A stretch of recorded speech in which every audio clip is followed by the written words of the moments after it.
NWA 517, do you want to report a UFO? Over. Negative. We don't want to report.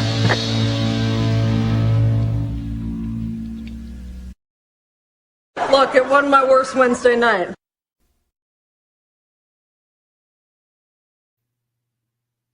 Hello, everyone. Welcome to another edition of Anomaly-NOW. This is Smiles Lewis reporting to you live. Well, I'm alive, and I'm recording this live. It's not live when you're hearing or viewing this. This is the weekly news and media roundup for the 501c3 nonprofit Scientific Anomaly Institute, aka Anomaly Archives, based here in Austin, Texas. It is Wednesday, October 29th. We finally got some cool weather here in Austin, Texas, and we got a lot of news to cover, so I want to jump right in. But I also do want to alert folks. We recently were having our we just had our monthly Anomaly Academy lecture series with Expanding Frontiers Research Associates Erica Lukes and Jack Brewer last week. That was a really great presentation about the early days of the UFO scene and the deep connections with espionage, government intelligence agencies, and personnel to the foundational UFO research, civilian UFO research groups back in the early days of the flying saucer UFO movement. And it was very fun. We were also this week, yesterday, we were going to have a special extra surprise presentation from our good friend Brad Abrahams talking, excuse me, about cinema of the unseen, close encounters of the humankind. And sadly, our good friend Brad has experienced a family emergency, and that had to be postponed, canceled. We don't know yet when that will be rescheduled, but yeah, you can find information about that, what that presentation was going to be about, and links to his amazing oeuvre of material, Love and Saucers, The Far Out World of David Huggins, over at loveandsaucers.com. His amazing documentary on the conspiracy artist David Dees. You've almost certainly, if you've ever come across something from the conspiracy community in the last 15, 20 years, seen one of David Dees' crazy, amazing, disturbing artworks that tries to illustrate some kind of beliefs about the UFO conspiracy, parapolitical, New World Order type of conspiracy stuff. Brad also has contributed great stuff to the QAA podcast. That's the QAnon Anonymous podcast, an anti-conspiracy, anti-QAnon conspiracy podcast.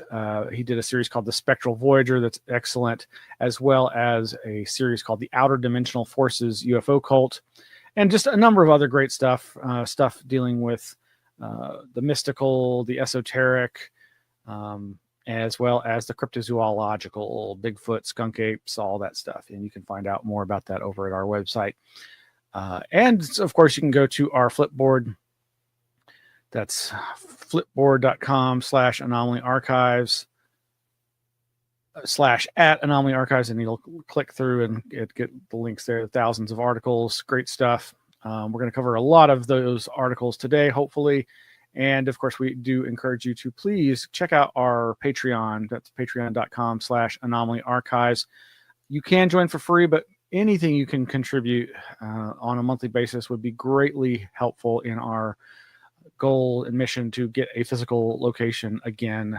We have been sadly in storage since February 2021, even though we were founded back in 2003 and had up until 2020, the pandemic, 2021, coming out of the pandemic, had the best facility we'd ever had, but unfortunately they were not renewing leases to the variety of nonprofits that were in that building. Anyway, over at patreon.com, you can find all kinds of content there. And like I said, you can donate $1, $2, $5, $10 or more a month, and it all helps us in our nonprofit mission and goals of preserving anomalous materials and educating the public about those materials. So the first thing we're going to cover tonight are some cool frontier archaeology news reports over at popularmechanics.com, of all places. Scientists found 6,000-year-old human remains. No other people share their DNA. If they have no ancestors or descendants, then who are they? This is by Elizabeth Rain from October 20th of this year. And the article starts by saying around 6,000 years ago, hunter-gatherers who migrated south settled in the Bogota Altiplano of what is now Colombia, transitioning to an agricultural society over the next 4,000 years. Then they vanished. Whoever these people were, they disappeared from the genetic record. The team of researchers who discovered them through fragmented DNA in their skeletal remains have not been able to find any ancient relatives or modern descendants. They are strangely not related to indigenous Colombians, having more of a connection to people who now live on the Isthmus of Panama and speak Chibchan languages. It could be possible that they spread through the region, mixing with local populations for so long that their genes were diluted, but no one can be sure. Again, this is over at popularmechanics.com. And of course, there's a lot more to read about this expose there. Very interesting. A lot of articles this show from the debrief.org. That's THEDEBRIEF.org, the debrief.org. That's, of course, Micah Hanks's main news outlet for anomalous information. Lots of great articles by him and others like his co-founder, Tim McMillan. And this one, The Rise and Mysterious Fall of Cahokia. Researchers unearth new secrets of America's greatest lost ancient megacity. If you aren't aware, obviously, you know, some of us in the American public education system did get the minimal education about the genocide against Native peoples here in North America that was perpetrated by the colonists, colonial explorers, expansion. But what often gets underplayed is just how widespread those civilizations were. The mass and scale of these cities, these networks.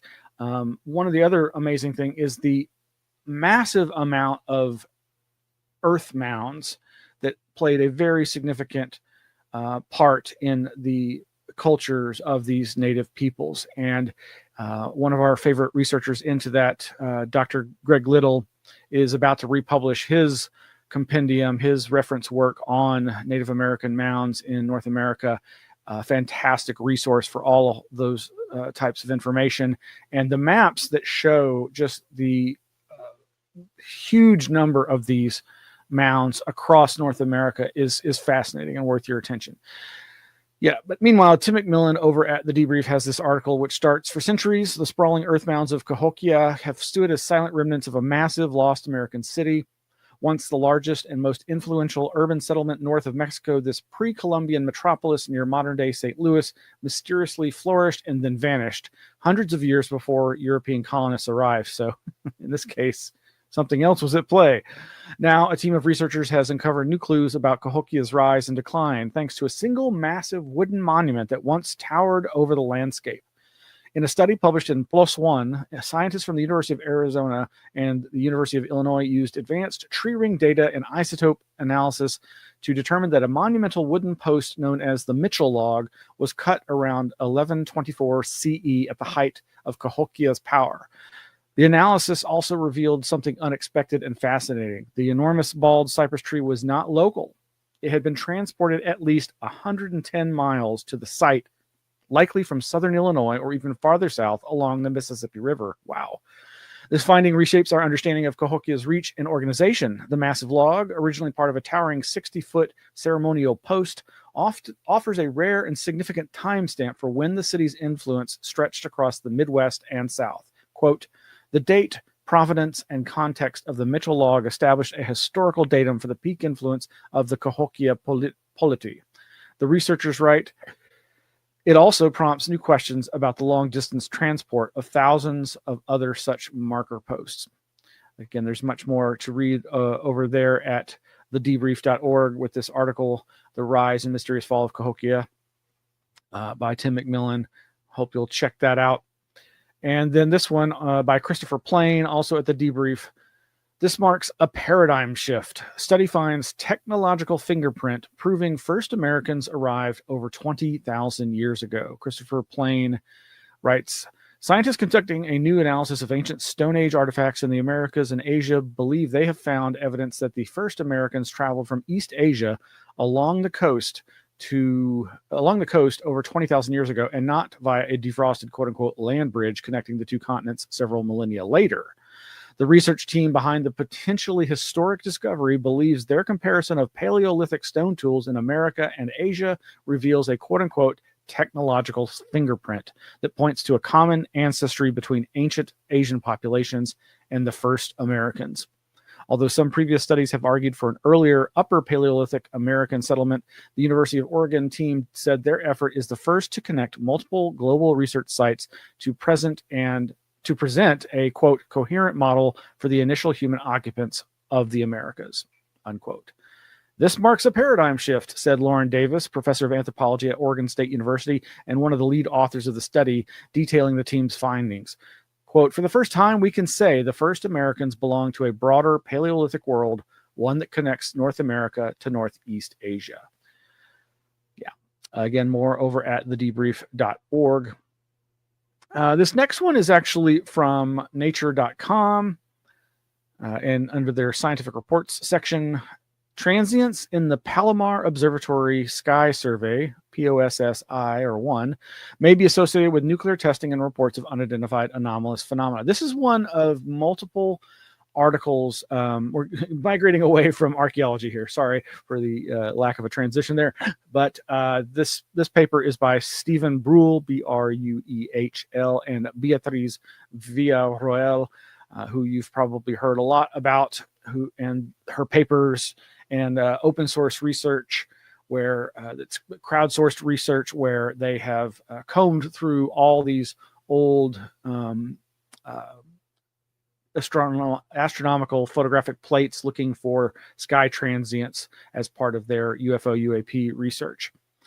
The abstract for this article reads as follows. Transient star-like object of unknown origin have been identified in the first Palomar Observatory Sky Survey, POSS-1, conducted prior to the first artificial satellite. We tested speculative hypotheses that transients are related to nuclear weapons testing or unidentified anomalous phenomena reports. A dataset comprising daily data from November 19th, 1949 to April 28th, 1957 regarding identified transients, nuclear testing, and UAP reports was created. Results revealed significant associations between nuclear testing and observed transients, with transients 45% more likely on dates within plus or minus 1 day of nuclear testing.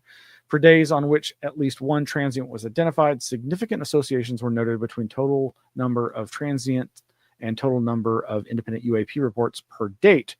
For every additional UAP reported on a given date, there was an 8.5% increase in number of transients identified. Small but significant associations between nuclear testing and number of UAP reports were also noted. Findings suggest associations beyond chance between occurrences of transients and both nuclear testing and UAP reports. These findings may help elucidate the nature of POSS-1 transients and strengthen empirical supports for the UAP phenomena. That's one of two or more papers from Beatriz, and as well as this one, which you can read over at Stockholm University. Unexpected patterns in historical astronomical observations. Actually, I think this is an article about the paper and not the paper itself. It reads, researchers at Nordita at Stockholm University have analyzed flashes of light on astronomical plates from the early 1950s and found statistical connections between the times of these flashes. Yes, this is the paper we were just describing.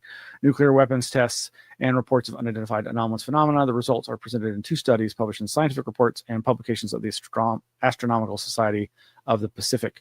Now, I do want to at least acknowledge that we have also briefly reported on Professor Simon Holland's video that he did, where he interviewed an expert historian on the earliest low orbit balloon surveillance technologies from way back that he and this historian researcher indicate could be at least a partial explanation for some of these glints, that these represent something that is perhaps terrestrial, human made, but little known by most people who just don't have that level of knowledge and history of humanity's earliest upper atmosphere, low Earth orbit adventures. But still very, very interesting. Okay, well, we're going to take a quick break here, but we'll be right back. But I will stand firm in that I said in January, and I actually said it earlier, but it was, I think it was played in January, that there was something coming, that people were going to try to convince the public at large that there was a spacecraft slowly moving to Earth.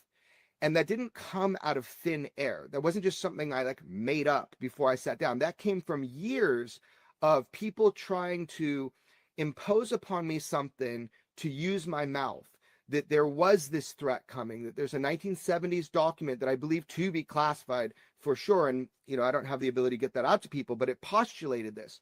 So there were so many warning signs that this was going to happen. I finally said the quiet part out loud. Intelligence agents from multiple agencies durationally over years would call me and slowly edge at me with this theory and this idea to try to get me to say it. And it's coming. All indications, like all of them, is that lie is going to be that there is a craft slowly making its way to us here on Earth. And that is the lie they're going to want you to believe. It's nuanced, how they explain that, the nature of that threat. But that 100% is the lie you are going to be told. All right. Yeah, so those clips are from episodes of Weaponized with Jeremy Corbell and George Knapp. Recent episodes highlighted by Patrick at Vetted, where he plays some of that Tubi season 2 of UFO Revolution, or whatever the show is that's Jeremy Corbell's main hosted, I think, UFO docu-series, where he basically made the warning, the prediction that there's all this chatter in the UFO background to the intelligence communities trying to convince him and others that there is going to be an alien threat in the form of a detected alien craft heading towards Earth. And of course, 3i Atlas is getting a lot of attention in that regard. And, over at Vetted, the YouTube channel, is this titled video, Jeremy Corbell Comes Clean About 3i Atlas. And that's where those two clips were from. Of course, we've also played clips where Lou Elizondo, who also is often been accused of being one of the people pushing this idea, where his lawyer, Lou Elizondo's lawyer, went so far as, if I'm remembering correctly, to suggest that if there is anybody pushing this meme, this trope, this idea, it is Colonel Carl Nell, which is also very interesting because, as we reported in last week's show, at Danny Sheehan's Global Disclosure Day event, Colonel Carl Nell gave his reasons for why he believes that disclosure is dead. So who do you believe? Well, anyway, this all gets to an idea that, of course, dovetails with an area of study that's long been of interest to me and others. This idea that for 100+ years, there has been this idea promulgated often amongst quote unquote elites, world leaders, that how can we prevent the next world war? How can we prevent humans fighting other humans? And that is by unifying them behind a outside universal threat. Also that phrase popularized by Ronald Reagan.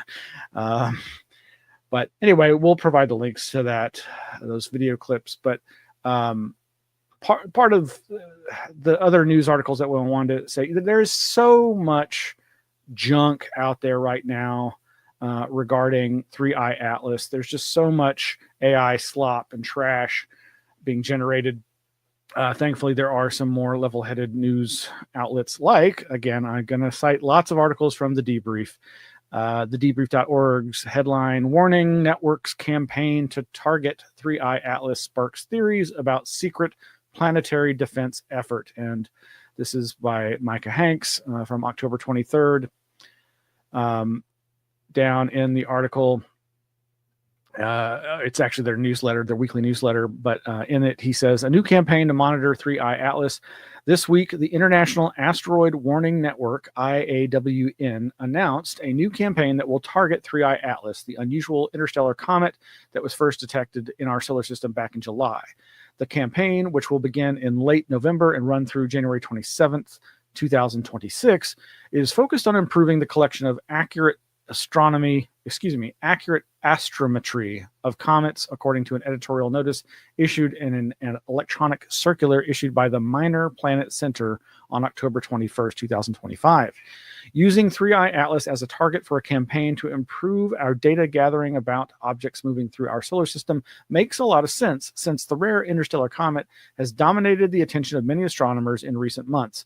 Additionally, the object displays unusual characteristics, raising significant new questions about the kinds of behaviors we can expect from comets and other objects that originate beyond our solar system. Unfortunately, the IAWN's most obvious reasons for wanting to monitor the movement of an interstellar visitor passing through our planetary neighborhood seem to have been overlooked by many news sites, which instead began airing speculations about the enactment of a new quote-unquote planetary defense initiative by NASA, feeding into the ongoing hype and misinformation that has surrounded 3i Atlas now for several weeks. A planetary defense initiative or just misinformation? Following the release of the IAWN's bulletin, several websites have reported that NASA is now involved in what some characterize as a planetary defense initiative involving the object, with others citing the activation of a new training drill related to 3i Atlas. What most of these sensational news reports fail to recognize, however, is that NASA had far less to do with the launch of the recent campaign than usual, and for a couple of reasons. Primarily, the IAWN is an international collaboration of organizations and astronomers that, according to its website, has been, quote, recommended by United Nations resolution, and whose combined efforts work to detect, monitor, and characterize potentially hazardous asteroids and near-Earth objects, NEOs. To be clear, that isn't to say that NASA doesn't play a significant role in ION's activities. Quote, NASA's involvement was essential to the formation of IAWN, reads an article at the Space Agency's website from January 2024. The article notes that NASA's current role involves, quote, coordinating IAWN, which includes convening the semi-annual meetings of the steering committee and signatories, as well as leading the periodic campaigns to exercise the astronomical and modeling capabilities of the worldwide network. However, it would have been difficult for NASA, of all agencies, to launch such a planetary defense initiative right now, given that the ongoing U.S. government shutdown halted the space agency's operations on October 1st, 2025. For several weeks now, NASA hasn't even updated its websites, and so reconciling its inactivity with the idea that it could have launched an international planetary defense effort amid the shutdown would indeed be problematic. Nonetheless, the current lapse in federal government funding highlights another significant concern related to 3i Atlas, one that more websites should focus on rather than misinformation: NASA's inopportune hiatus during one of the most significant space-related developments in recent memory. And there's more over there at the debrief. Right. Now, just jumping away from all the 3i Atlas hype and its loose connection to the UFO from community, I want to go back to just some other science-related news, some astronomy-related news. Again, some articles from the debrief.org. Astronomers just spotted an undiscovered space object hiding in the sun's glare, and it's moving extremely fast. This kind of just feeds into that, unfortunately. Hidden by the sun's powerful glare, a new space object has been discovered lurking in our solar system, and astronomers say it is one of the fastest moving objects of its kind. By the way, this is an article again by Micah Hanks. The speeding asteroid, dubbed 2025 SC79, was discovered in the region of space where the sun's blinding light makes such observations exceptionally difficult. Discovered by Carnegie Science astronomer Scott S. Shepard, Triple S. 2025 SC79 completes its journey around the sun every 128 days, making it the second fastest asteroid known in our solar system. Yeah, more on this article and discovery over at thedebrief.org. Another interesting astronomy article there at the Debrief. Astronomers use Earth-sized super telescope to spot mystery dark object too faint for conventional observatories to see. This one by Christopher Plain. An international research team has employed the combined powers of several observatories and gravitational lensing to create a super telescope sensitive enough to spot what the team termed a mystery dark object too faint for any single observatory to detect on its own. Led by Devin Powell at the Max Planck Institute for Astrophysics, MPA, in Germany, the research team, rather than imaging the object directly, employed gravitational lensing, which uses the gravitational field of a massive object like a black hole or a star positioned between the observer and the object to magnify the targeted object's light like a lens in a telescope. Whoa. In this case, the team measured the gravitational lensing effects of the mystery object by observing how light from behind it was warped as it passed. And then this other article from ESA.int, that's the European Space Agency. Swarm reveals growing weak spot in Earth's magnetic field. Using 11 years of magnetic field measurements from the European Space Agency's Swarm satellite constellation, scientists have discovered that the weak region in Earth's magnetic field over the South Atlantic, known as the South Atlantic Anomaly, has expanded by an area nearly half the size of continental Europe since 2014. Earth's magnetic field is vital to life on our planet. It is a complex and dynamic force that protects us from cosmic radiation and charges particles from the sun. And protects us from cosmic radiation and charged particles from the sun. It is largely generated by a global ocean of molten, swirling liquid iron that makes up the outer core around 3,000 kilometers beneath our feet. Acting like a spinning conductor in a bicycle dynamo, it creates electrical currents, which in turn generate our continuously changing electromagnetic field. But in reality, the processes that generate the field are far more complex. Swarm, an Earth Explorer mission developed under ESA's Earth Observation Future EO program, comprises a constellation of 3 identical satellites that precisely measure the magnetic signals that stem from Earth's core, mantle, crust, and oceans, as well as from the ionosphere and magnetosphere. Thanks to this exceptional mission, scientists are gaining more insight into the different sources of magnetism to help understand how and why the magnetic field is weakening in some places and strengthening in others. The weak field South Atlantic anomaly was first identified southeast of South America back in the 19th century.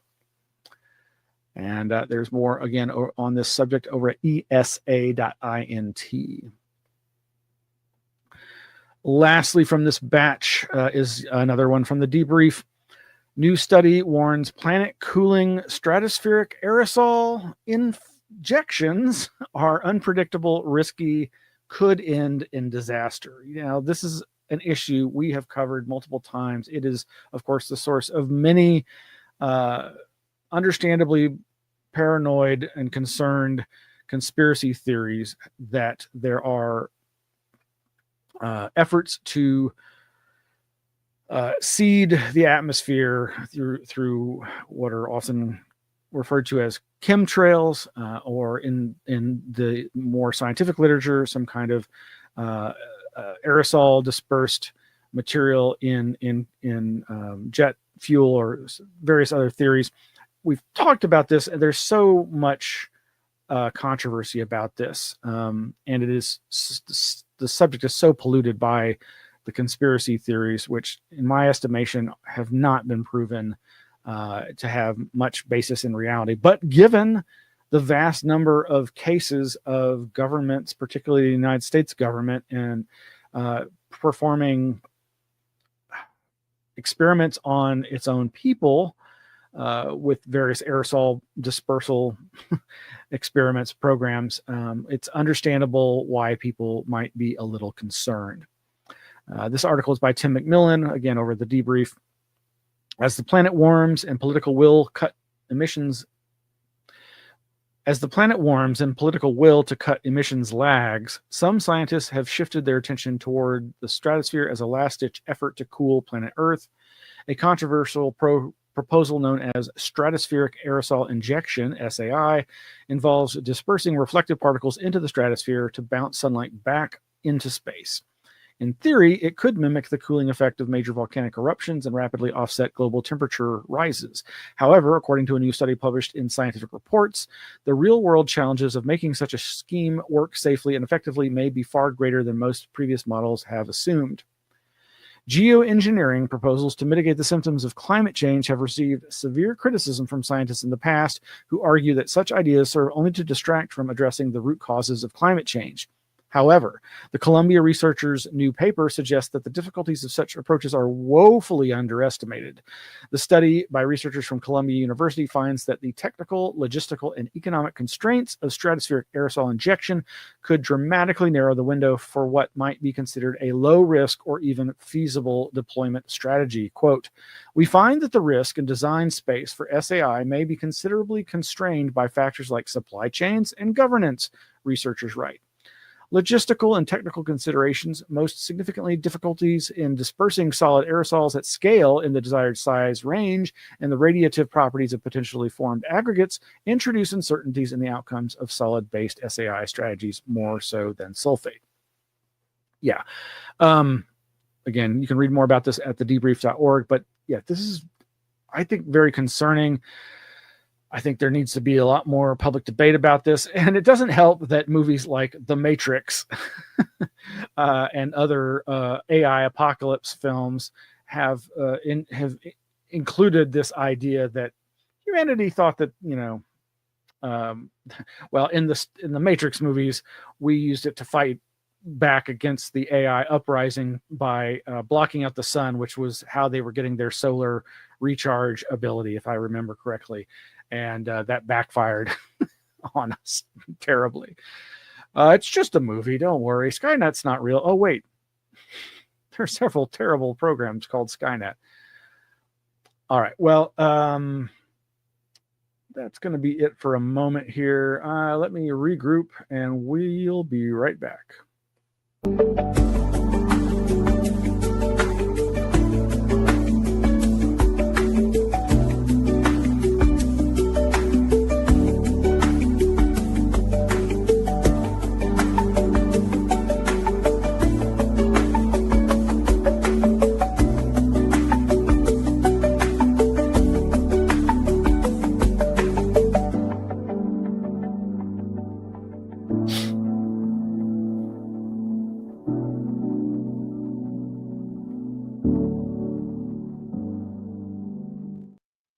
All right, everyone. Thank you for joining us and sticking with us for this Wednesday, October 29th, 2025 edition of Anomaly Now.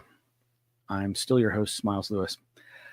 Over at a Spanish language website, lacapital.com.ar, is this interesting article. Now, this is a translation using Google Translate, so apologies for any mistranslations here, but it's a kind of a strange article here.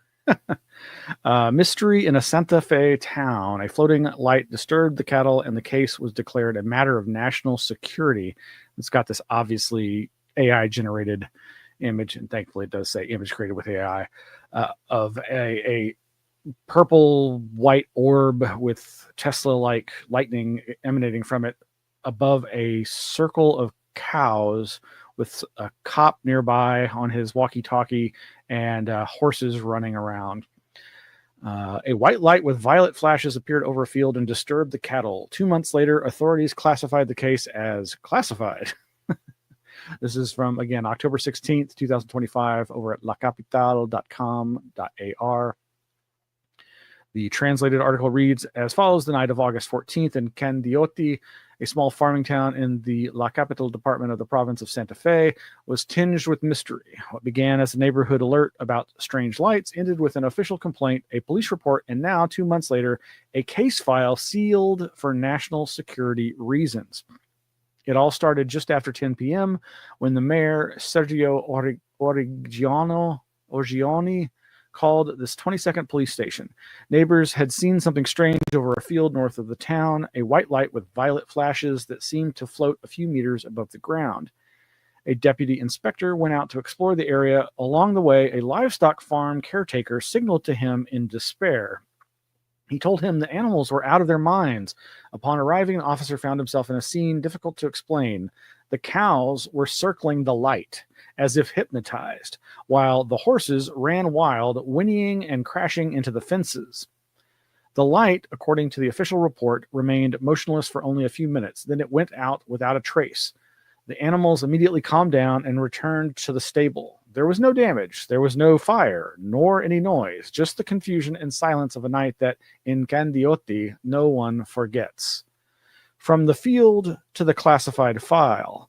The incident was recorded in a routine police report, but soon spread to neighbors and producers. The news reached researcher Andrea Perez Simondini, president of CEFORA, CEFORA, Argentine Commission for the Study of the UFO Phenomenon, and one of the national experts on the subject, who decided to formally request access to the document. The request, filed with the provincial government under the Access to Information Law, was registered as file number 00101-0333-678-6. What happened next surprised even those who have been following these issues for years. Quote, the information cannot be provided because it falls within the exceptions provided for reasons of public and national security, the authorities responded. The notification, signed on October 14th, cited 3 laws, yada, yada, yada, and all related to state security and intelligence. This is a striking case in which a phenomenon of this type is officially classified as confidential for national security reasons. Between mystery and bureaucracy. Candioti's case adds to a long list of rural sightings in north-central Santa Fe, lights turning on and off over fields, restless animals, repeated reports between Laguna Paiva, Nelson, and Recreo. But this time, there's something different, a sealed official document, an internal investigation, and a security classification. In Candioti, while the file is sleeping under lock and key, the story of the white light that hypnotized the cows continues to spread from mouth to mouth. Okay. Was testing of some exotic weapon? Was it just ball lightning? Was it the true UFO phenomena? Whatever that is, who knows? Meanwhile, following up on our reporting about the recent release of a quote-unquote new interview with Jesse Marcel Sr. about the original Roswell crash.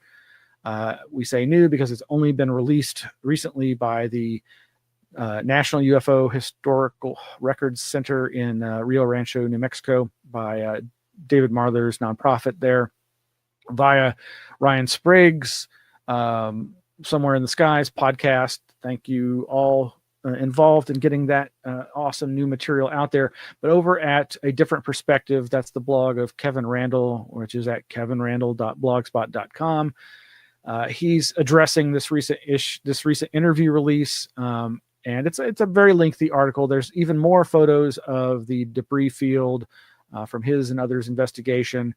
Lots of interesting insights into this new interview. Much of it is Randall saying, yeah, see, this confirms what we've been saying all along. But he also does talk about the apparent communication or misunderstanding, perhaps, by Marcel in part of the interview that gets kind of the timeline in Randall's estimation out of order. But you can go check that out. We'll, of course, provide the link in the show notes. Of course, the show notes for every episode of Anomaly Now are available over at our website, anomalyarchives.org, under the video section. And there is a different page for every show. So lastly, I'm going to leave us with a fun new thing. You know, when we had our good friend Adam Gorightly do a presentation for our patrons a couple of months back. He was, of course, showing photographs from the early days of the contactees. Great presentation of historical material. But he's been teasing me and others and with this secret project he's been working on. And it appears that there is going to be a Saucers, Spooks, and Kooks docu-series, or maybe it's a one-part documentary. And he's launched, or someone has launched, a Saucers, Spooks, and Kooks YouTube channel with a trailer for the new series or documentary. And among the information there is the description that reads, "Welcome to Saucer, Spooks, and Kooks, your portal into the shadowy crossroads of UFO phenomena, government intrigue, and fringe conspiracies. This forthcoming documentary dives headfirst into the bewildering narrative of unidentified aerial phenomena, dissecting how official agencies, misinformation campaigns, and the wild fringes of belief have shaped public perception over decades. Based on the book Saucers, Spooks, and Kooks, UFO Disinformation in the Age of Aquarius by Adam Gorightly, the documentary explores how disinformation and shadowy narratives become entwined with the UFO mythos and how that fog continues to cloud what we think we know." Indeed. Well, I'm going to end the show by playing this brief trailer for you. I really, it's like anything connected to Adam Gorightly. It's fun. And I do really highly recommend his book, Saucers, Spooks, and Kooks. It is a very thin tome, but it is very informative and enlightening about that 1970s, 80s, and 1990s UFO era that is so much a part of the mythology that many of us grew up believing until we got a little more discerning. So, all right, well, check out that video and then we'll close out the show.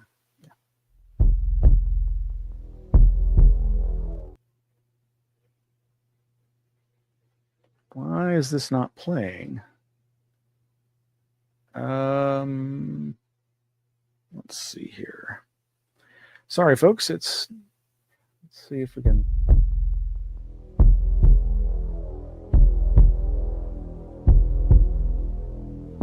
Roswell. Alien bodies, multiple crashed alien spaceships, a government cover-up. Dulce Base. It didn't matter what base it was. It was all the battle of underground bases and the aliens are coming in and all this really out there fringe areas. This is such a crazy ass story. My God. Paul Benowitz was a scientist. He started noticing that there were lights doing strange things. These things lit up like balls of bright light and just took off.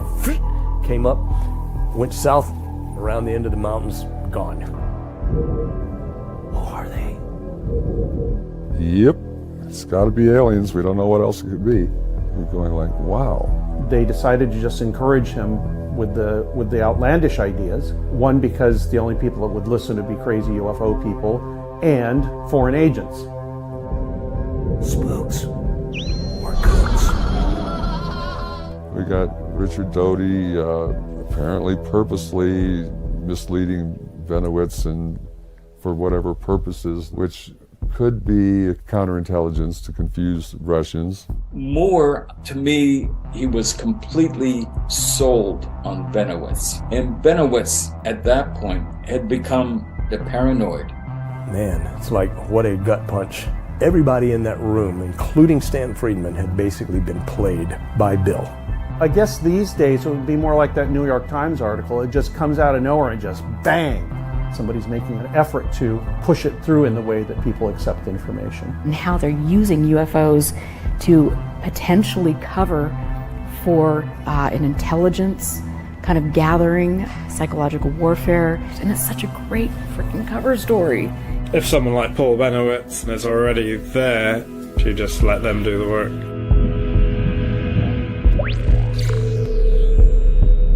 Saucers, Spooks, and Kooks. Can't wait. Can't wait. Thank you for joining us. Have a wonderful evening. Happy Halloween and stay safe. Probably won't be a show next week. I'll be traveling and visiting my mother. And, you know, I'm just going to focus on that life, family. So we'll see you around probably in a couple weeks. Take care. Watch the skies.